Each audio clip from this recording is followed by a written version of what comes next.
Thank you, Emmanuel. Thank you to the French Embassy for having us. I think this is going to be a fascinating discussion, and certainly comes at the right time. It is a discussion with a lot of questions and with few concrete answers, but we certainly have assembled a panel of experts up here who can get us closer to those answers. Apologies for the late start. We are at a French event, so it's only appropriate that we start a little bit late. We will talk amongst ourselves. I'll ask some questions of the panelists for a little bit, and then we will open it up for questions. Hopefully it'll be about half and half. But I would like to start with you, Amy, because you study this, and certainly have seen the numbers and the trends over time. So if I could ask you the very simple question of, how do people get their news these days? How is it fractured, and what trends are you seeing? Well, perhaps not so simple at all, but definitely dynamic. And what we find in the U.S., and I'll talk mostly, data that is in the U.S., although we've done some studies of French consumption habits and attitudes as well. We do see that we now are at a point where the digital, sort of that preference for online and use of online for news, is almost on par with television. But television still does have the widest reach when it comes to the frequency with which people are relying on that platform for news. But digital is also very prominent, and it has this, the mix of websites and social media. We now have about 70% of U.S. adults who are getting at least some of their news through social media. Which, if digital, online in general, brought this first real change in the dynamics of news in terms of the wide range of types of publishers and content, social media really just 5 times over that change in terms of how news functions, the ways with which news comes at people instead of seeking it out, the difference in connection to brand that occurs in social media, how much it's mixed in with all other types of content. So most people are using a multitude of platforms. There are a few that are really just purely sort of digital only or legacy only, for lack of a better word. Listening has also had some kind of a rise in general, through podcasts as well as other types of online listening in particular. But we also have people that are really taking part in the system themselves through the means of sharing and other types of practice as well. So when we think about the dynamics of news and the reliance on what might be traditional news providers, as well as a mix of everything from government agencies to places like embassies to the World Health Organization, we have to think a lot about how we even talk about news and news providers and use definitions that we maybe didn't need to use even a decade ago. Allison, you and Vox, and we were just speaking in the back there, you just celebrated, or you are celebrating your 5th anniversary, and you and your contemporaries occupy this space that is, you've been arguably among the most successful platforms to rise in a digital-only way, in this next wave of new media outlets. So, what space were you, what void were you trying to fill? What void have you filled? Who are you reaching that we, say at CNN and the legacy outlets, were not reaching? Thanks so much. Am I on too? Great. When we launched Vox 5 years ago, we had a really clear mission. And that was that there was an opportunity to explain the news to the audience in a way that wasn't always being taken advantage of before. So often with legacy organizations, especially ones that came out in print, they were thinking about how they were reporting the news and how they were writing these stories based on, constraints that we just didn't have to have anymore. There were constraints in, how long your column could be and what you had to get up there first. And the problem that we started out really trying to solve was, oftentimes when you open up a story, if you don't have the full context, or you haven't been following this particular issue for a long time, it can be really intimidating. And we really started with that first experience of almost all of us starting. Vox had experiences of seeing headlines, seeing stories that we knew were important, but we didn't have the context we needed to really understand it. And with the internet, with different forms of, we tried a bunch of different forms, and we started in different means of communicating information, we had more opportunity to really play with the platform. You know, even think about when a story is popular. Right now, it's news to us because something happened today. But maybe the audience hasn't heard about it yet. Maybe the audience will be interested in that story in 2 months or 6 months. And so being really thoughtful about how we were using that back catalog of information and the research we were doing to communicate to the audience when the audience needed it. As a result, what do you find the appetite to be? I mean, are you doing the breaking news as it happens? You know, Bar saying something and you're writing it up immediately, or is your audience coming to you for context? What are they looking for? Yeah, I mean, we've just actually done an audience survey, and we find that people will come to us, you know, for breaking news, but not primarily. They come to us for explainers. They come to us for these kind of deeper dives when they've heard something going around for a while, but don't quite know what the full story is. So we do feel like we were filling a void that was happening. Peter, could you put this into a more global context for us? Oftentimes, if you are a consumer of American news media, you can find it to be rather exhausting. It's just a torrent of information. You feel like you're drinking out of a fire hydrant at times.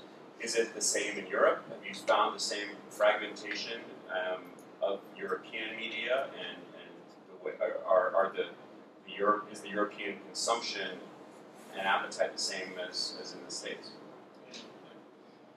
I think we have to look back a little bit. You know, with these new technologies, and essentially I talk about the internet, it has added to the news business a new actor, which is not just the reader, but also the producer, the citizen, the consumer as a producer. And that was very early on already with people sharing emails, and it was only the networking effect the last few years, after the planet is connected, that we see that dimension growing at an incredible speed. So there's a lot more user-generated content. Now, in Europe, I think you see that perhaps in a slightly different way, because we in the European Union have 23 languages, so that's immediately a sort of filter. Now, on average, people talk 3 languages, and you can draw. But it is a different market in that sense, because it is still fragmented by the languages.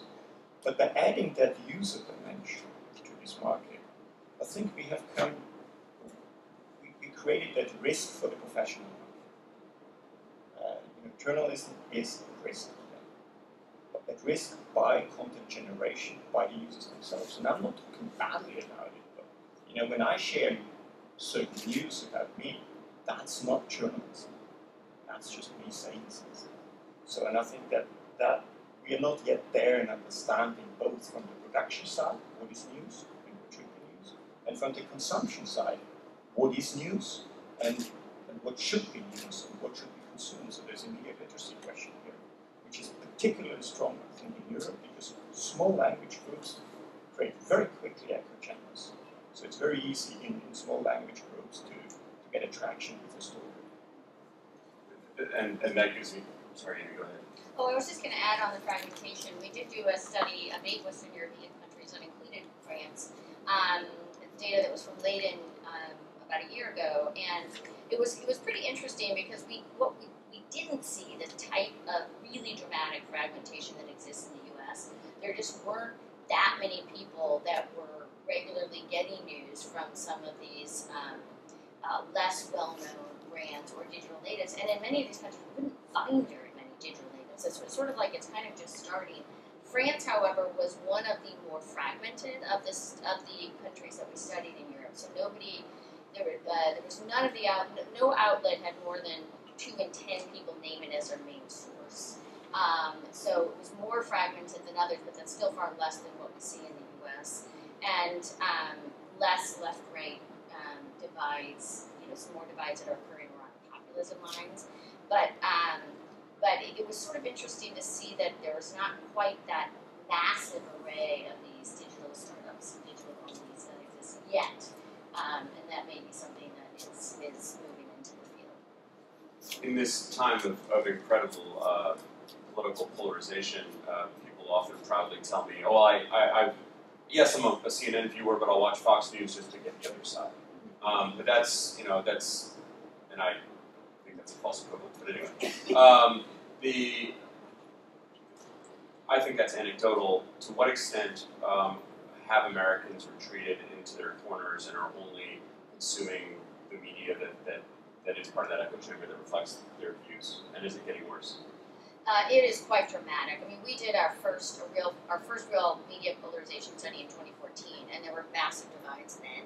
So that was, before the 2016 election. So we were already at a point where the political polarization in our country was growing and was feeding into people's news diets and news systems. And so, in general, you had there were 8 in 10 that of who were considered sort of consistent conservatives or getting news from Fox, but more than 4 in 10 that named it as their main news source. Now, there's no outlet on the left that hold that same sort of singular orientation, but a very different mix than what you would get from those on the right. And when it comes to trust of individual sources, you also see the flip. So, you tend to trust the sources you use and distrust the ones that you don't. And so there ends up being a rejection. Now, we do see some. There were, people that said they voted for Trump and people said that they voted for Clinton that also said they followed the social media accounts of the other candidate. But in terms of trust and use of media outlets, there's a very strong divide politically in this country. It is incredible to watch. I mean, I got back to the States 2 years ago after 8 years overseas, and the biggest thing that struck me in journalism was just utter lack of trust in us. Allison, how do you combat that? How do you reach out to people who you might traditionally not be able to reach? How do we, as an industry, rebuild that trust? Simple.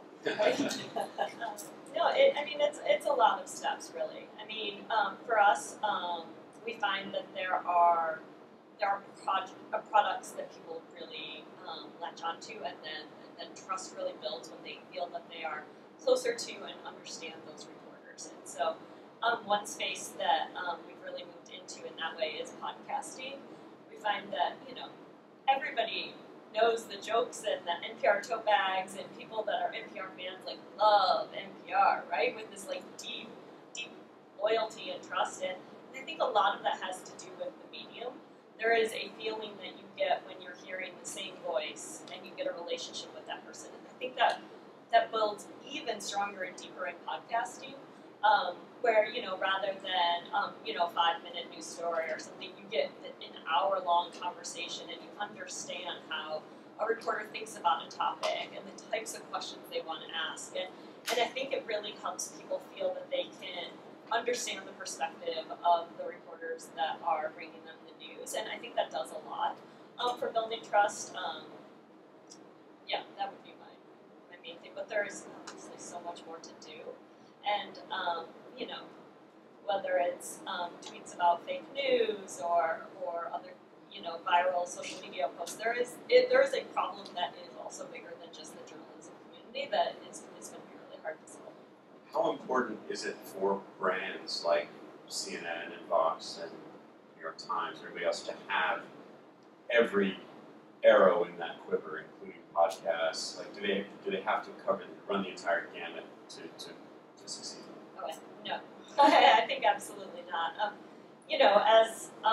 As an emerging digital brand, we've thought really carefully about the spaces we've gone into, and for us, it had to make sense for our brand, and we think, we often repeat over and over again, can we be Vox there?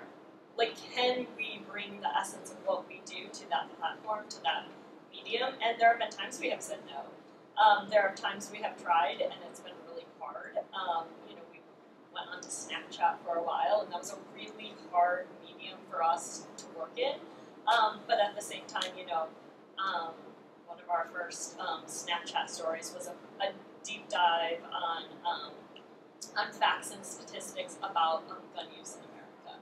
And so we tried to stay really true to the promise of our brand everywhere we went, but I think if you don't have that really clear mission of what you're doing and what it is that you're bringing to your audience, it can be really tempting to go after every new shiny platform, and I think that can be a real mistake.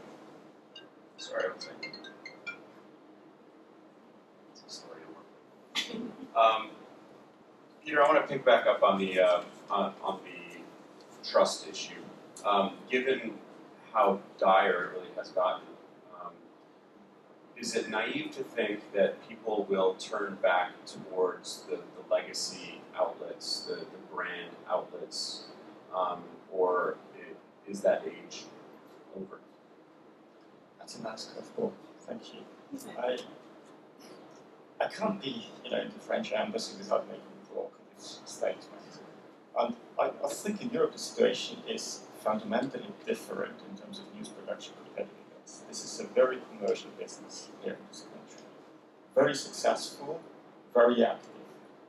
This is not necessarily the case in Europe. If you strictly talk about news, a lot of the news, and in particular the trusted news, are generated by government or non-profit organizations.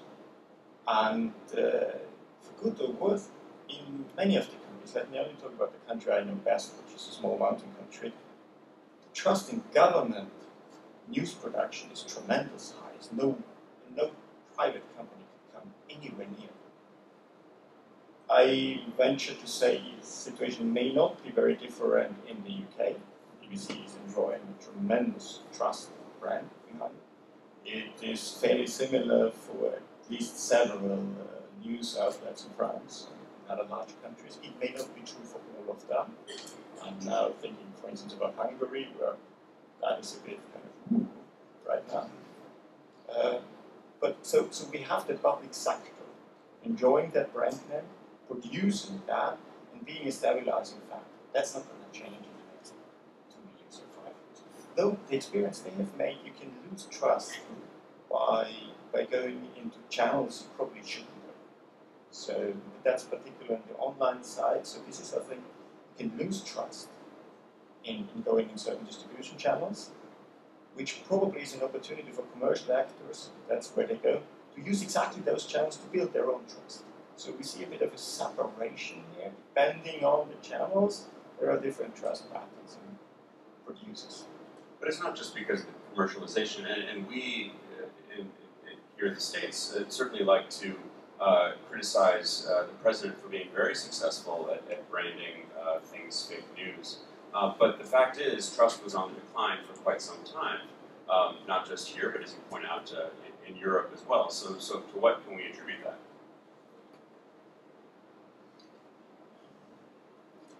So we have looked a lot into this media literacy question.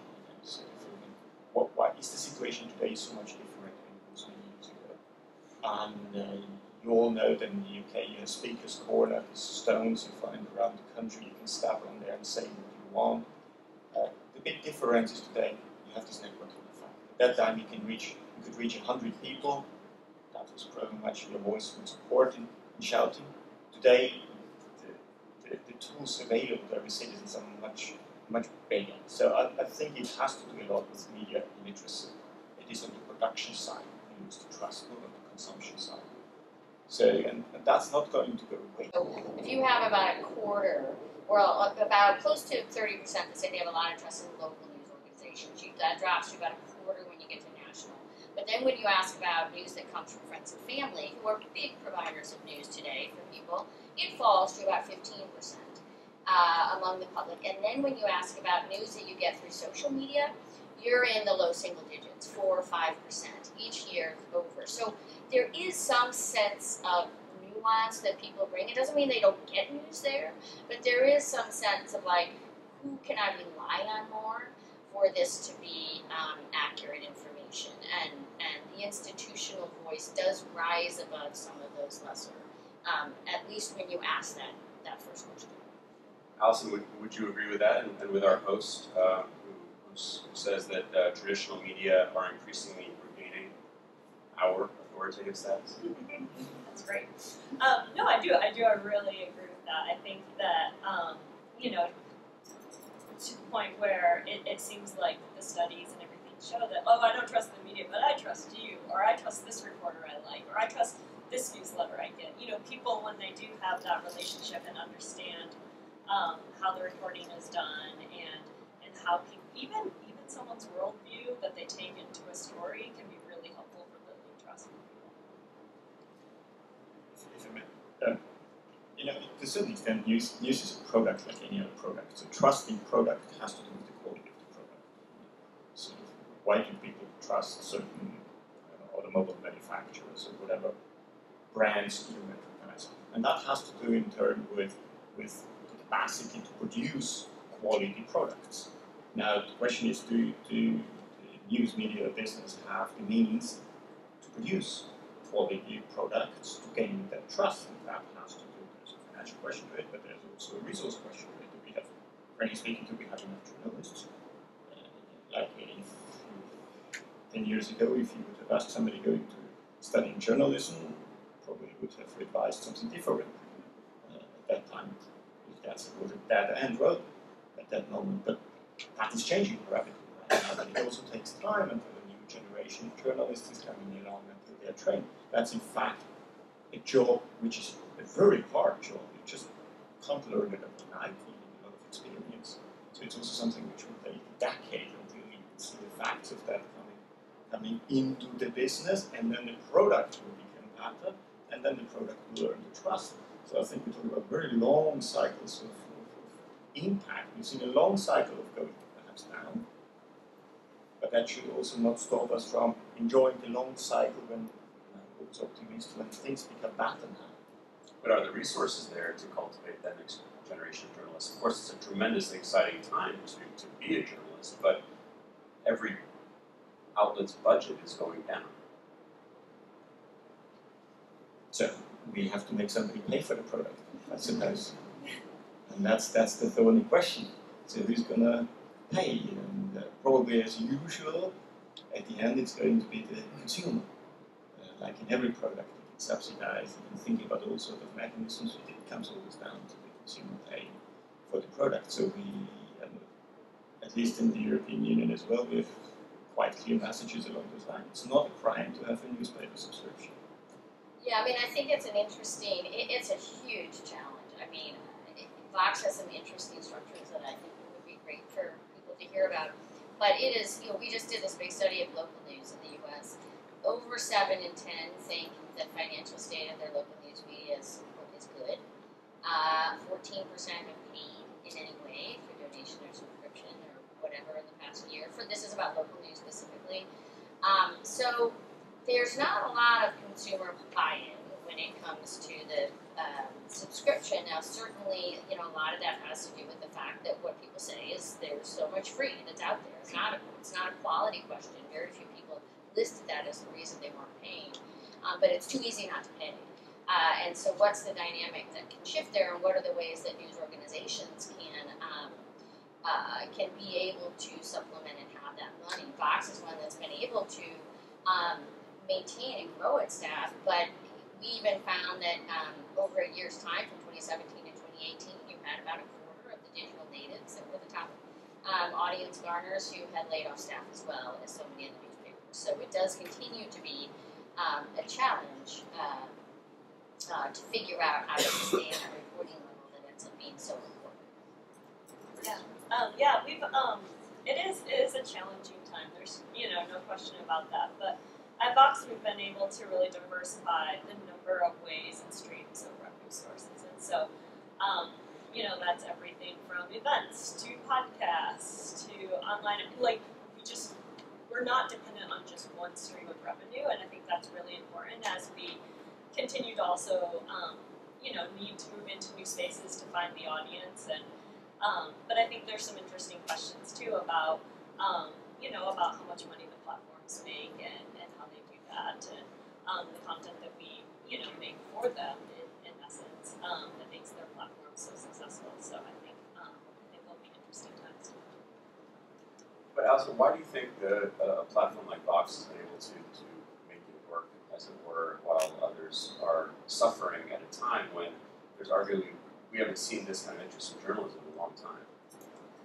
I mean, I can't speak too much to the pitfalls and what went wrong at other places. I know that Vox is led by a number of folks who have been in this industry for a while, and were very conservative at times when it was easy to just pivot to video and invest all of this money into Facebook video, or make these big bets there are a lot of places that we were more conservative and thinking about how we became, thinking about our revenue streams at the same time. But I think it can be done. But we are also asking the questions that a lot of organizations are, which is, what are the ways that people will want to support? I think there was a wonderful Lehman Lab article yesterday about The Guardian and how they've, really turned it around and been able to, have a positive balance sheet for the first time in a long time. And they're doing it because they are reminding their audience every single day at the bottom of every single article in big, bold print that we need your support. And I think it's been really interesting to watch that. And I think there is a big question when you start to ask people to pay for your journalism is to what they're paying for and why, when I don't think any of us go home at the end of the day and say, wow, just didn't find one good thing to read on the internet today. We are overwhelmed with the amount of choice we have and the good reporting and the interest in the ways to consume it. So I think, paywalls can work well for legacy organizations, but I think the digital natives will have to think of more creative ways. Peter, we were talking briefly about this new copyright directive that has just gotten through the European Parliament. It's hugely controversial. Can you briefly explain what it is and what the pros and cons are? I think it's very well now, because one revenue stream you have to highlight it very much is actually using your copyright and licensing to what you do, which sounds like most obvious, but all these new technologies went into a process which was not applicable, even under the old rules. So in the European Union, we just recently passed a law where we wanted to put that back into a normal process. Copyright needs to be respected. I don't think that's a question. This has to be respected regardless of what technology you're using. We understand that new technologies may need new rules. This is what we have done. But it is an opportunity to give back more control to the rights holders for what is happening to their content, to their rights, particularly in the online space, simplifying the licensing and allowing them to renegotiate agreements, essentially. And I think the licensing, this is the important thing. I would love to live in a world where all content is available to me in a legal way. It is not. It is not. Because the licensing is very complicated, and depending on the various country schemes in Europe, it can be super complicated to license content from newspapers. So we stepped in there and said we can do a couple of simplifications to open up to, for instance, traditional media revenue streams they couldn't generate because they couldn't find a way of licensing to many of these big platform companies. And it's not that they are not necessarily willing to pay for that, but it needs to be a process which works on both sides. And I think this is a little bit where this copyright regulation, this online or digital copyright reform goes in there, simplifying that space. And trust me, copyright is not a simple space. I did learn that the hard way. I'm really curious to see how it goes in Europe and to what extent it impacts things in the U.S. It has been something since the beginning of the digital era that has been tried by not government here in the U.S., and that's a big difference, but by different organizations who are the AP, did a huge thing that was going to start this, not exactly copyright, but it's basically a copyright thing. And it just hasn't been able to work in the U.S., but Europe has, because it's more aggressive and because the government can get in and do things in a way that doesn't happen so much in the U.S., has already impacted the flow of digital content in a way that I think otherwise it wouldn't have occurred in the U.S. So I'm really curious to see how this plays out. Maybe I'd like to pick up on something Peter mentioned off the top. User-generated content and the extent to which everyone around has turned into has become a journalist simply by virtue of the fact that they have telephones in their pockets. And in our newsroom, for example, there's a platform called Data Miner that mines Twitter for reports from individuals, from the man on the street, to judge whether it's newsworthy or not. And very often our first alert for a major event, whether it's a terror attack or whatever, will come from a man or woman on the street. To what extent is that a good thing for newsrooms? To what extent is that dangerous and changes the way that we deliver news? Yeah, it's really both to a very large degree, and it's interesting. We just had the 20th anniversary of Columbine, and we did a book of case studies about some of the challenges and how to go about certain elements of reporting way back when. And the journalist who did the case study in Columbine wrote exactly about that 20 years ago, which was the challenge of how to deal with eyewitness and how to verify and how to allow voices. And in some cases, these were minor, voices as well on, and there were things that were not accurate that came out during the breaking of that story. So the voices and the information that eyewitnesses provide is critical, but especially with the pace at which news comes out, it's really hard for journalists to be able to verify that in real time before it's going to be able to get out to people. And then when does one news organization put something out, do the others then go along because it's already out there? I think these are challenges that and discussions that people inside news organizations have continuously over the course of how to do that. And I think from the public perspective, one of the ways to manage that is to be as transparent as one can. To say, and I think I've seen more of that anecdotally in reporting. Here's what we are hearing. It's not verified, rather than this rush to just put a voice on there.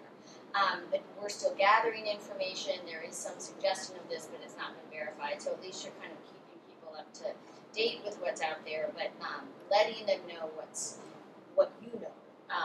And I think sharing that reporting process a little bit with the public is critical. Alison, you nodding? Oh yeah, absolutely. I mean, I think that is really important, and it's important to remember that we're not always the first one to see the tweets either. Our audience is seeing them. They are consuming this kind of rapid fire, whether it's the tweets or the Facebook posts or whatever, and they also need the help knowing whether it's true or false. I think there's another piece of it that, I could not agree more with everything you've just said. I think the other side of something that has been positive of this development is that it does mean we are telling stories and focused on stories that we weren't before. There were gatekeepers, there were editorial rooms, and those are very important, and it's really important to respect the journalistic process. But there's a lot of stories that you can look back over the last 5 or 10 years and wonder, would that have been huge news if not for this public outcry that this matters, or a video of something happening? You think of Ferguson, you think of Me Too. There have been really important stories that have become important stories because the public said so, and not necessarily because a group of editors thought so first. 100%. I want to get each of your thoughts on something, just shifting gears a little bit, and maybe Alison, I can start with you, because when I think of the power, and we are debating Facebook's role in society right now, and certainly in the news business.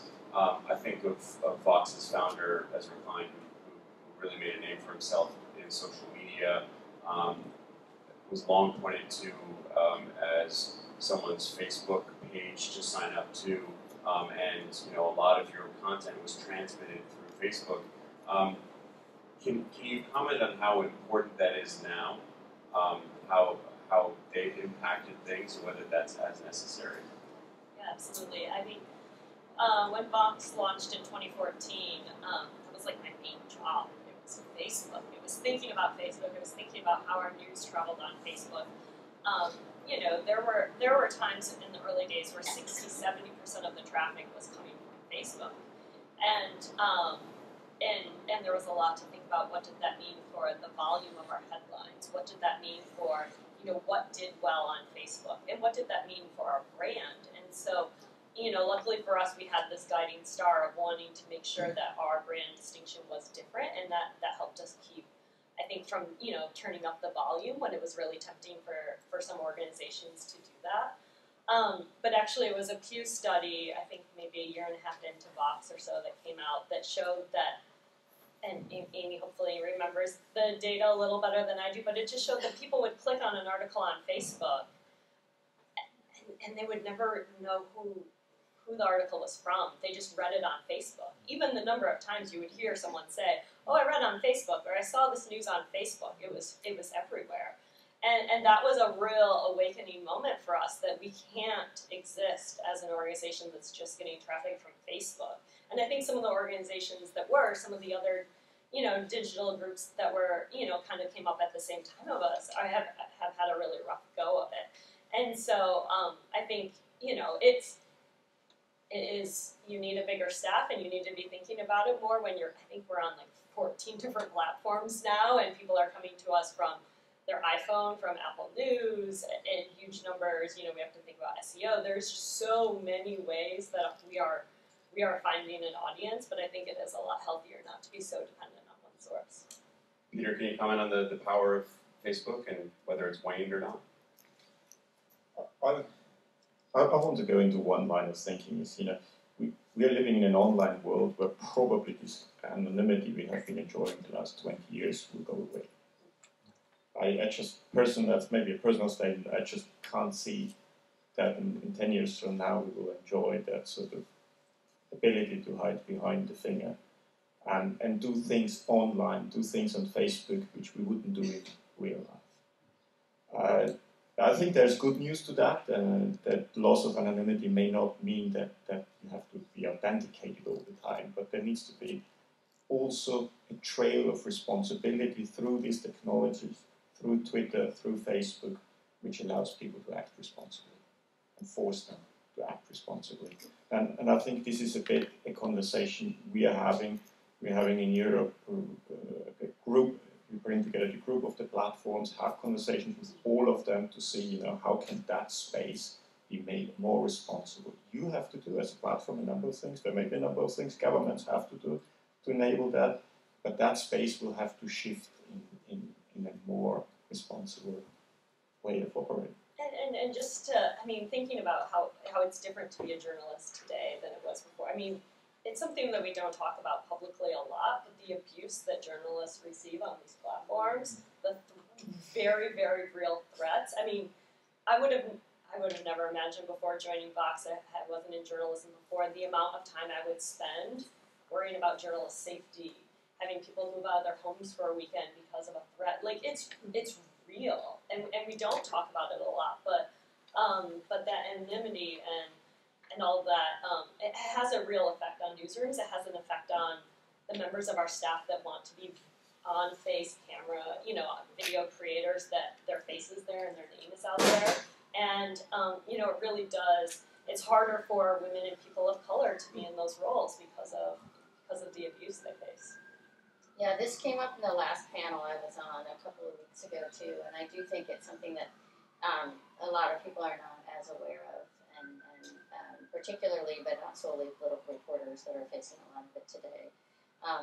And I do think, I think there will continue to be a social dynamic to news. It's a part of the way it flows now, so whether it's on Facebook, on another platform. I do think that element of the public's role of sharing, of passing along, of kind of being a part of the trajectory of a news story will continue. And there are, just as with consumer-driven content, there are lots of pluses and minuses if you look at any type of platform that exists. And certainly there are people that are likely exposed to news in the social media space that they would otherwise not see, because they wouldn't seek news out, but it comes to them with a lot of breaking news, a lot of headlines, a lot of big national, international events that people are more aware of as they see it come through the transom. Now, how accurate the facts are, or where they're getting it from, is another question. And certainly the study referred to was one where we saw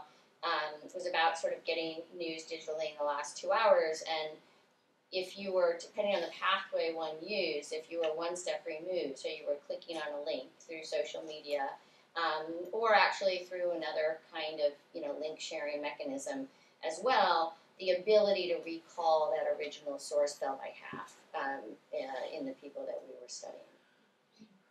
All right, we're going to open it up for questions. Sarah is in the back and has a microphone, and please wait until she arrives with the microphone. Gentlemen in the second row, please. Thanks. It's a very interesting discussion. I hope our colleague from CNN will not hesitate to give his views. He may have formed some. I had just a quick series of questions. One is from Ms. Mitchell. You talked about trust being important and it having eroded, and the way to correct that is quality. Well, arguably, Fox News has corrected that. They have absolute trust. I'll leave it up to you to decide about the quality. Our question with respect to the directive, it's always great when supernatural bodies intervene in markets. Is it possible that one way of correcting not paying for the content is not to use the content and create your own? I mean, CNN says we heard in the New York Times, we read in the New York Times today, or the New York Times reported. And the last question, your suggestion, sir, is apparently the state should take the role of providing guardianship on the quality of the media. In France, they do that, but they also do that in, as you mentioned, in Hungary, and increasingly in Poland, and increasingly in Austria. I'm just a little doubtful if that's the best role, but my last real question is, we haven't mentioned the guy who controls the Australian government and the UK government indirectly and controls our government directly, with 124, I think, newspapers owned by Murdoch Enterprises. And I think he also controls the Wall Street Journal, Fox News, and the White House newsroom. What do you? I mean, I'm serious. If you ask me, is there a problem with Facebook or a problem with Murdoch, I would respectfully suggest the problem is with the latter. Well, I'll just comment on back to the first question on trust. To clarify, actually, what I said was that as the trust has eroded, that when we're asking about local news, trust in your local news around that study, and pain, it was quality. It was not quality. It was the fact that there was so much free content that people weren't paying. But certainly, when it comes to trust, a lot of it has to do with that connection that people feel to that news outlet, as Allison was talking about, and that one of the things we saw in that local news study too was that real desire for the community connection from journalists. So that sense that I know who you are, I feel connected to you, you understand the history of the community, you understand the dynamics of what's occurring, and it's sort of I think the point behind some of the conversation around podcasting and the voice and that connection that can be taken through voice. So, there has to be content that people want, and they want to trust it. But there are a number of different elements that are at play there. Very respectful, and I will be quick here. First, government as a news producer is a business model which works. Full stop. It may not work in every location, and can you give a host of other countries where it doesn't work. But the countries you refer to, particularly like Austria, it's working like a charm. Because it's German-speaking, so there are a lot of other German-speaking private news producers, 7, 8 of them. Still, the market share of the state-owned is around 80% on the news side. So it is, I think we have to be careful. The state is not doing everything wrong. The state is a trusted entity in Europe, across the board, very strongly. And this is maybe one of the big differences between Europe and the country here.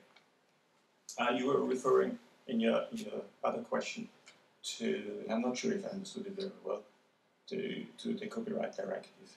Now, all the copyright directive does, it generates a new right, which makes it easier for journalists to commercialize the rights they hold already. It doesn't give them new rights, or it just allows people to exploit those rights in a more easy way, which is not possible today because the old copyright regime is just the way it functions. So I don't think there is anything wrong in allowing people to license more content. That is the model. Copyright needs to be licensed. There is no other model to acquire the rights to use and exploit that content. And anybody else who thinks there is a third way, I'm happy to discuss it, but that's, at least politically, in the environment, also in this country we live in, there is no third way for that. You can quote it. That's what academia does all the time. That's what CNN does. You quote the other side. Now you go into the details. So if first, under the new directive, if I were to post an article by CNN, written by CNN on my Facebook page, that's not concerned. It's not concerned by the copyright directive. It's private use.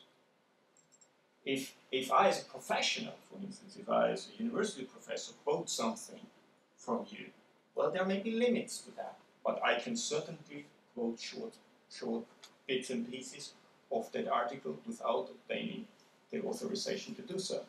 So there are exceptions. There's a whole series of exceptions around them. Obviously, there are exceptions for research, there are exceptions for data mining, and there are public sector exceptions. I mean, these are the usual ones we know in copyright. So in that sense, it doesn't change. It just strengthens this one real element, is that journalists do not have the tools available today to license their content effectively. And if we can make that a little bit better, it would already solve and would, it's true, force others to pay for that if you license. Well, if you ask for money in the license agreement, you may not have to do it. Please. Yes, thanks. Thank you for the excellent discussion. Just with respect to the earlier comment, I would suggest, as a diehard competitive markets person, that we're in the robber baron phase of media development in this country. There's nothing market. They steal my data. They don't pay the journalists, the content creators. I mean, this is not competitive market economics phase, I don't think. So what is emerging from Europe on copyright, on news production that I consume in order to get international news, France 24, etc., is most welcome. And I could only encourage more supranational intervention in our robber baron media environment, for that matter. My question is what trends the panel may see in international news consumption, both among Americans and, for that matter, more broadly. We've certainly had a decline in legacy international coverage, or at least the airing of coverage compared to former years. Do you see any encouraging trends there? What do you see? And for that matter, we do, I think many Americans are now, certainly anecdotally, this is my impression, are turning to non-American outlets for their international coverage, and certainly the success of British and other English language print and other media in this country is important to the vitality of those news organizations. So what trends do you see there? I'm happy to start. Not to make it about myself, I was a foreign correspondent for 8 years at ABC News, which is a distinctly American network that caters only to an American audience. It was always an incredibly large challenge to try to get international news on the air. 99% of the time it was because of breaking news. And my main gripe with the network that I no longer work for is that it lacked a large amount of nuance and a number of stories that were incredibly complicated, like the Syrian war, for example. We are in a unique time in American, and I'll just talk about TV news, if you don't mind, because that's just what I know, where the reason I came back to the States was because America is the story. I have more than 20 friends across town who are former Middle East and foreign correspondents who have all come back to the States because we follow the story. America is at a unique moment in American history, which is why we in the American TV news media are so focused on it, some might say ad nauseum. For the time being, you are likely going to have to keep going to other outlets to find your international news. Now, the exceptions are going to be when there are big breaking stories, and I would say that CNN covers that better than any other American network by virtue of the fact that we have an entire international network and a network of correspondents at our disposal. We are, and I hear it from the horse's mouth from our management, and I believe it, our are very eager to cover the important international stories of the day. You wake up 2 days ago and it was Venezuela wall to wall. Yesterday it obviously dropped off because we had the Barr testimony on Capitol Hill. Today we went back a little bit to Venezuela. When Jamal Khashoggi was killed in Istanbul, CNN covered it day in, day out, and I know for a fact that the ratings went off a cliff. And that speaks to the interest of the audience, and that speaks to, and I give them a lot of credit to our bosses understanding that it's not just about the bottom line. And we could cover Mueller all day long on days like that and make money hand over fist if it was just about the commercial enterprise. But there are major, major stories. So I know you know this, but that is the dilemma, that is the question for every newsroom, for every set of managers in a newsroom. How do you strike that balance between the audience interest and frankly what is important, but we know will lose some of the audience interest. I have great faith that there will always be interest in international news. It is incumbent upon us to find a way to deliver it in a way that is engaging for the audience. If you look at the awards, for example, that are won every year, whether it's the Emmys or the Murrows or whichever, it's always for 90% of them go to international news coverage. Outlet or shows like 60 Minutes are still doing fantastic international news coverage. Vice made their name on international news coverage. So that's always going to be there. It's going to ebb and flow. And as the audience gets more and more fickle, we're going to have to figure out ways to make sure that those important stories are told in a way that the audience keeps coming back to us. Yeah, I would just add to that at Vox, one of the things that we really try to focus on is how do we take a story that has been pushed aside or that maybe isn't the thing that is, the sexiest story of the day, and how do we make it interesting? And we do that by having people who are fascinated by it and obsessed with it.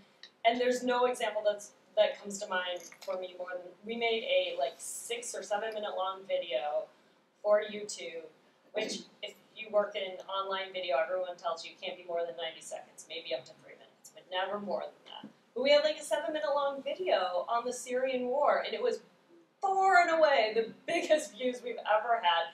Millions upon millions upon millions. I mean, 7 million views on YouTube, 17 million another time on Facebook, many other times another time we posted it. And people do have, and I mean, the positive side is by being exposed to so much, people are curious.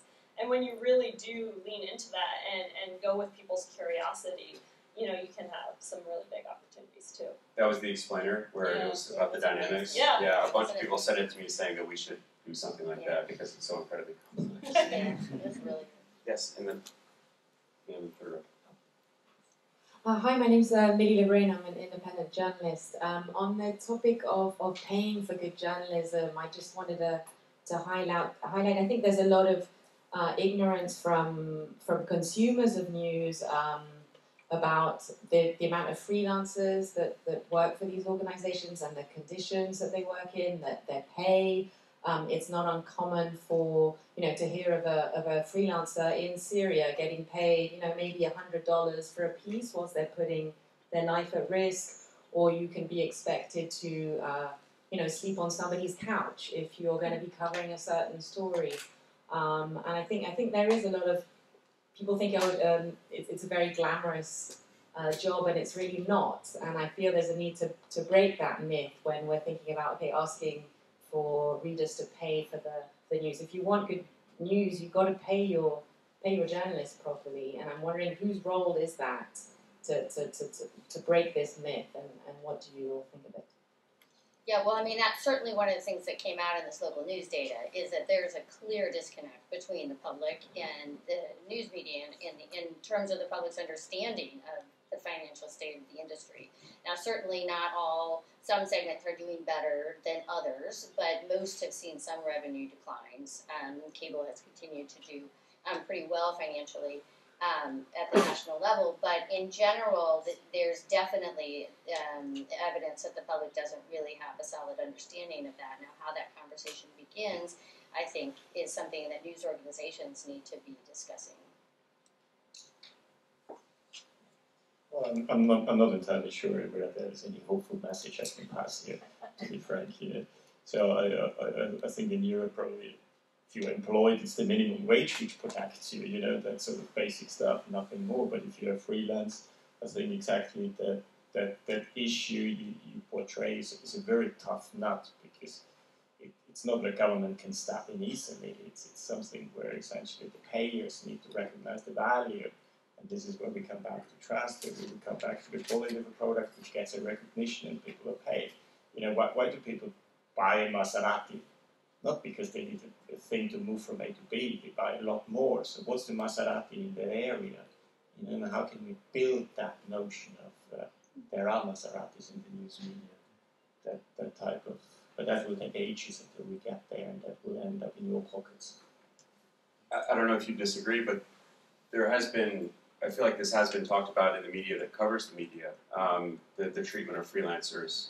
And so to some extent I hope that has trickled out, that there's this recognition that obviously journalism is not free and that there are a lot of outlets that mistreat freelancers and take them for granted. And I remember certainly in the context of the Syrian war, there were a lot of people, and a lot of my friends living in Beirut who, they wouldn't get paid until they came out. A number of the journalists who were kidnapped and some who were killed were freelancers who had gone in looking for a story.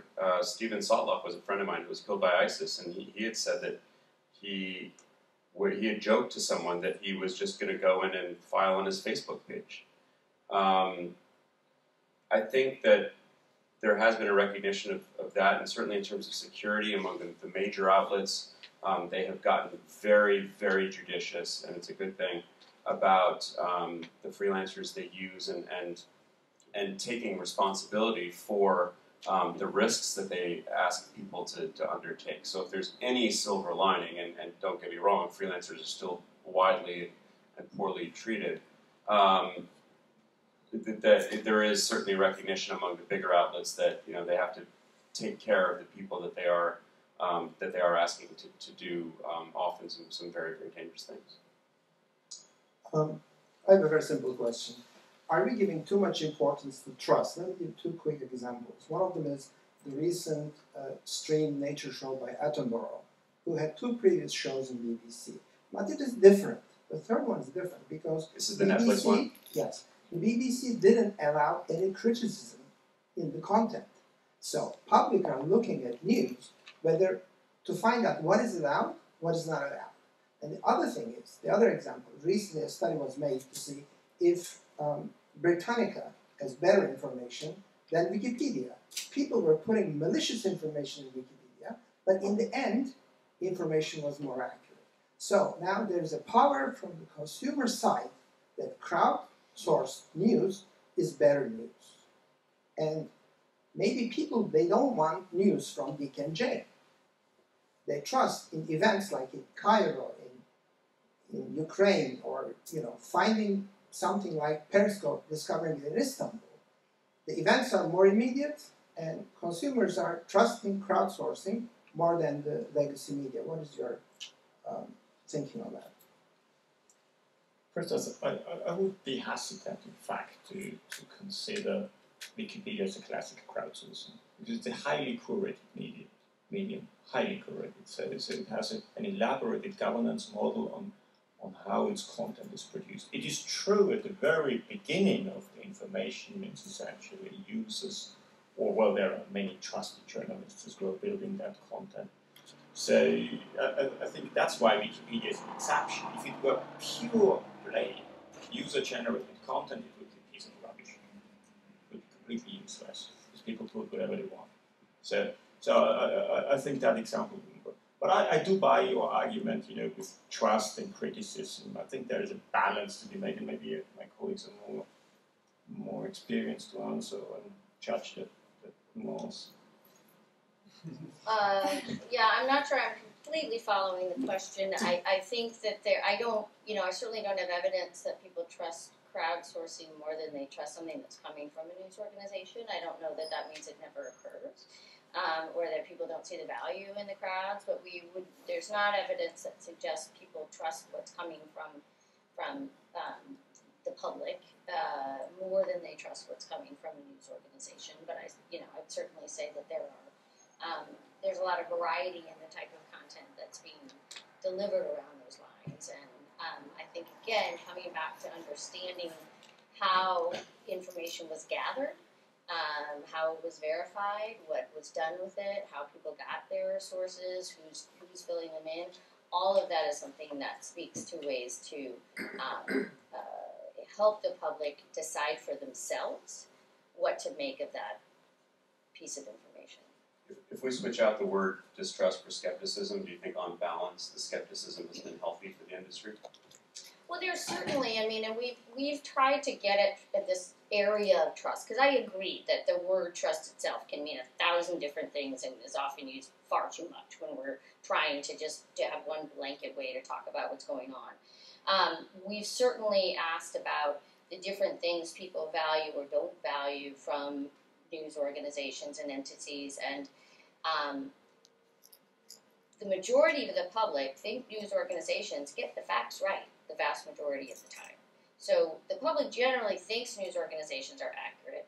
They think that that there's a desire to do things that are right. One of the questions where news media got the lowest marks was in whether they accept and speak to mistakes that they make. So there's a sense that the news media cover up mistakes that they make and won't sort of be open about that. So it's helpful to kind of break down what is it that the public feels about the news media, where are the high, strong points of connection, and where are the points where there is that sense of skepticism. And I think it comes to the sense that there's a bias, that whatever the side is, and by bias what I mean is treating both sides fairly, regardless of what side it is, around particular political issues particularly, but current news issues and events. And then the other is in whether journalists are really being open when they make mistakes and in terms of what they know. Sir, yes. Mr. Marquardt, my name is Jim Logue. I'm a retired American diplomat. I served a lot of the same places you did. You're talking about the news as if it's the content. And you said you came back to the States because the story was here. And I'm going to just ask you, the panel, to reflect on how much of this is about the audience, not about the newsman. I just got cable. I was overseas for years, didn't have. I finally got it. I'm amazed to see how many hundreds of stations I get, including I can pick music, top music songs from the 1980s, instrumental only, and I can play wall to wall, and I'm not paying for it. My son's a musician. He always painfully reminds me how musicians, their business model has fallen apart too. They don't make money. Nobody pays them anymore either. Question 2 is, how much are you producing content, or how much are you holding up a mirror to people? Because if you do your research, how much do people remember of what they listen? And if you measure what they remember, it's what they were listening for, or what ties into them, or what reinforces their sense of who they are and how they want to be seen. This is the kind of program my kind of person watches. This is the kind of news that is important to my kind of people. This is who I am. So I'm just suggesting, how much of the whole news business, by the way, I'm sympathetic to state-supported media. I know what countries can do if it's done well. That's it. My question to everybody is, how much of it is about the identity of the audience more than the content of which you guys are producing? Sure, I'll take that. I think there's a danger in that for sure, and I think that's why it can be really helpful to focus your identity as an organization on something that can be a bit more universal. And so for us, we make content for a smart audience that is busy and doesn't have time to know everything going on, but is genuinely curious and wants to know more. The thing that we found when we did this recent survey was that people said that they come to us because we make them feel smarter. And that's one, I cried a little when I saw the survey results. It's been a long 5 years. But I mean, that's really what we are aiming to do. And I think, there are definitely news organizations that, put their foot forward as we are right or we are left. Please add your answer. If that's what you do, what is Fox doing? I think we all know what Fox is doing. I don't think I have to say too Fox much there. Feel smarter. Go ahead. No, but I think it's also so I think the mission of your organization and aligning that with a value that's really something that we can all agree on as a positive thing is really helpful. But I do think it's really something that we're all going to be thinking a lot more about, as it seems that news organizations, especially the digital ones, are going to need to go down the road of how our audience is supporting us. I mean, take a look at Twitter the next time, Bret Stevenson has an op-ed that liberals don't like, and they are unsubscribing, they are not paying for their newspaper anymore. There is a reality that when the customer is also, that important in terms of the support, it goes both ways. And so I think that's going to be something we're still going to be watching pretty closely for a while. If I can just, you talk about personalization. Personalization happens on two sides. And the one is the user, you yourself have chosen that channel and you decide sort of what you listen to. That has to do with media literacy, it has to do with your ability to acquire new things. Perhaps you have had a very successful career, so you understood that acquiring new things is part of life. Maybe not true for everybody, that understanding, so there's the user side. Probably the more dangerous side of personalization today is when it's forced upon you without your knowledge necessarily. So what are you listening in that channel? Who decides what you are listening on that? And we're making that interesting experience that personalization is not necessarily working very well because humans are kind of tricky to figure out. So Facebook or Amazon or any of these companies using AI to make their product better sharpened for you, it's not necessarily working in a commercial environment very well. So we are figuring out that this certain percentage of unpredictable content pushed to a user is a value. But there is a lot of experimentation ongoing in that area. By the way, you should take out the Spotify subscription. I would just add, it has to be a balance between a reflection of the user and the mission, the ethos of the news organization. And I don't want to sound like I'm just sitting up here being a CNN booster the entire time, but frankly, it is not a complex science to get eyeballs to watch a screen. It's really quite simple. I mean, there's a reason that Good Morning America overtook the Today Show, and frankly, that's because they got softer, and people want to watch softer things in the morning. There's a reason that Fox News is the highest rated cable network, and I will give CNN a lot of credit for not going hard left or hard right and trying to stay down the middle to its detriment. I know people will take issue with that, but you choose your identity, but then at the same time, you know who the audience is. All the brass, all these executives know exactly who it is they're catering to. So to some extent, it's got to be a reflection of that audience, but it also has to reflect your values. And so that's why when we talk about Khashoggi or covering international stories, we have to do that. We know that people aren't necessarily tuning in these days to see that, but you got to strike that balance. Sometimes we get it right, sometimes we get it wrong. Hopefully we're getting as close to that as possible. And I don't mean to be selfish, but I did just give myself the last word. I'm being told that that we are going to wrap up. So thank you so much for coming. I apologize to everybody who didn't get their question in. Thank you to the panelists. That was a wonderful discussion, I thought. Thank you all for coming. Have a good day.